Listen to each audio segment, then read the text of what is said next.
Macmillan Audio presents Wild Card by Lora Leigh. Read for you by Clarissa Knightley.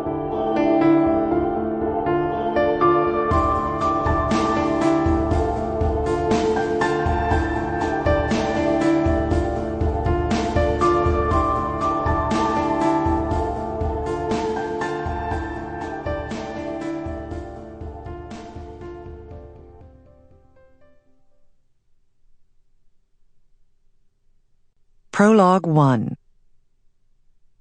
Nathan sat beside his grandfather, Rory Malone, on the crude front porch of the shack he lived in.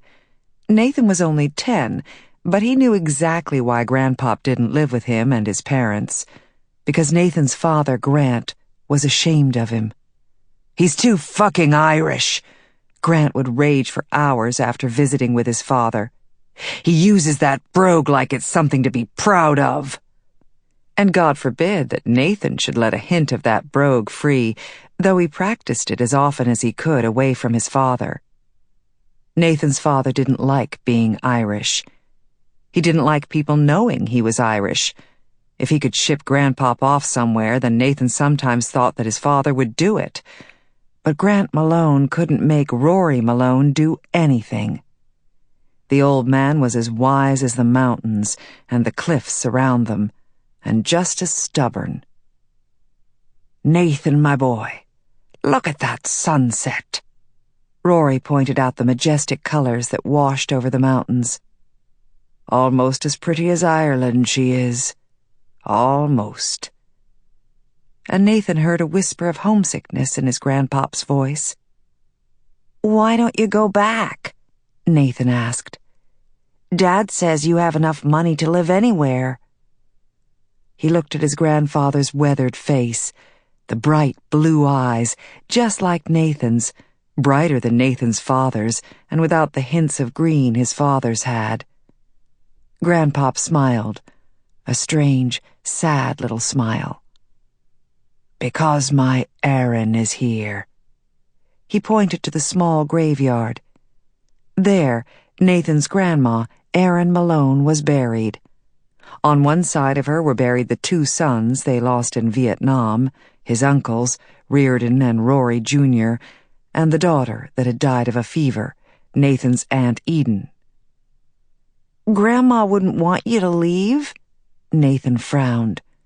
His grandma was dead. What would she care? "Oh, now my Erin, she'd smile down on me no matter where I walked." Grandpop smiled that little smile again. "But I'd be separated from her, and I'd feel that separation in my soul, you see." Nathan shook his head. Grandpop sighed. "You have the Irish eyes, boy. One of these days you'll see from eyes not your own.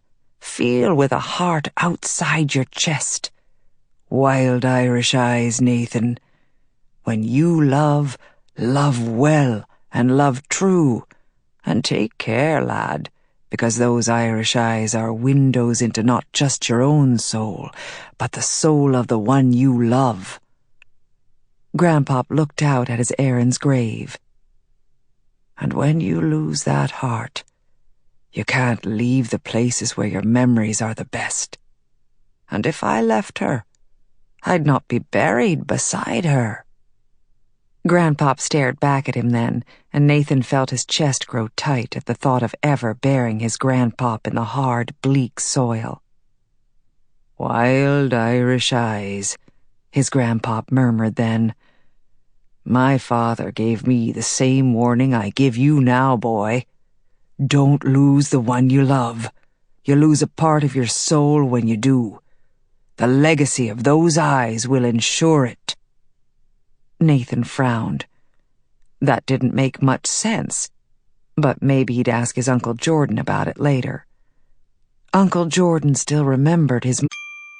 Sample complete. Ready to continue?